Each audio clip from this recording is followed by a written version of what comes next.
Hello, mighty companions. This is Earl Purdy. Some of my friends call me Raj.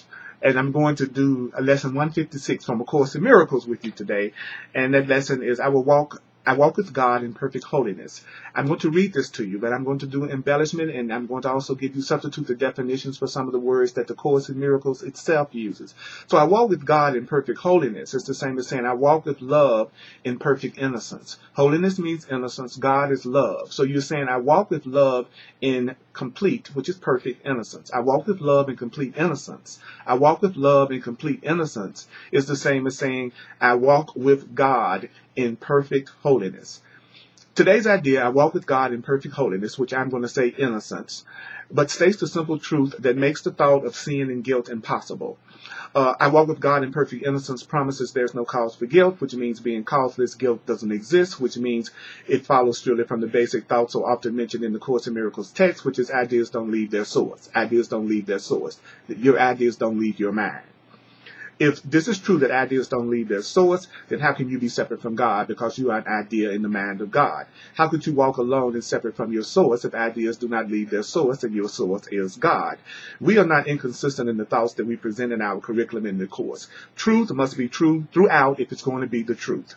Truth must be consistent throughout. Truth must be true throughout if truth be true. That means that truth can't contradict itself, nor be in parts uncertain and in other parts certain. You cannot walk the world separate from God. You cannot walk the world separate from love. Because you cannot be without God. You cannot be without love. God is what your life is. God is what your life is. Where you are, God is. There is one life, and that life you share with God. Nothing can be apart from God and live.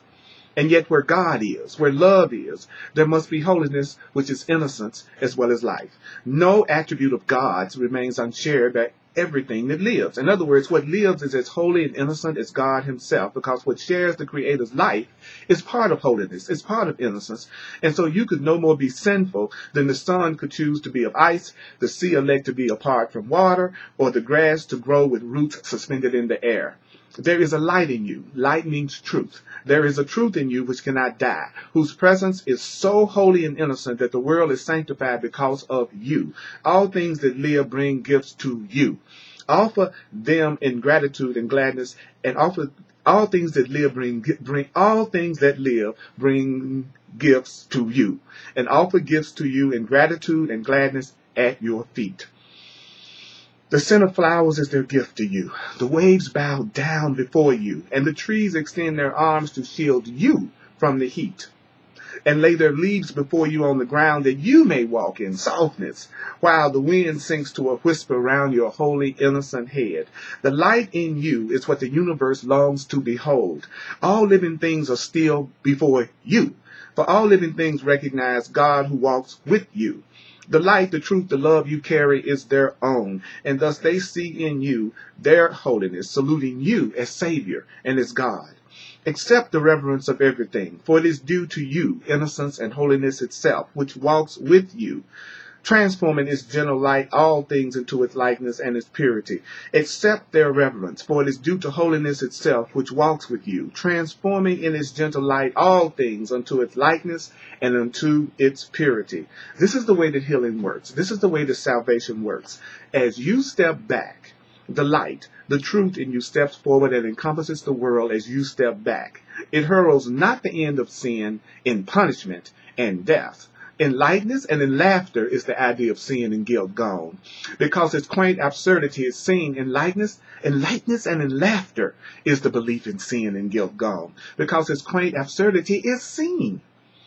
The idea of sin, the idea of guilt being real and permanently true is a foolish thought, a silly dream, not frightening, ridiculous perhaps, but who would waste an instant in approach to God for such a senseless whim as the belief in sin and guilt?